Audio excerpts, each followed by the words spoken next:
Најверојатно попис во април ќе има, без разлика дали власта и опозицијата ќе најдат консензус за ова прашање.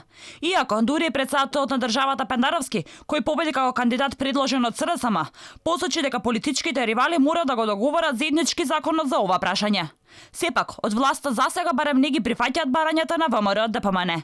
Заев, прашан за дали ќе седне на маса да разговара со Мицковски, не одговори. Сега гледам се отварат некои дебати дали устав ќе се менува, рамковен договор тама работа 100 пати кажав. Пописот и резултатите никако не влијаат на уставот, на рамковен договор или слично. Да се растаретиме од оваа работа.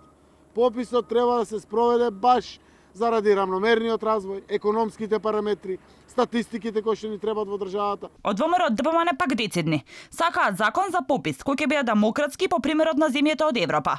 Велат, мора сите политички актери да учествуваат во процесот.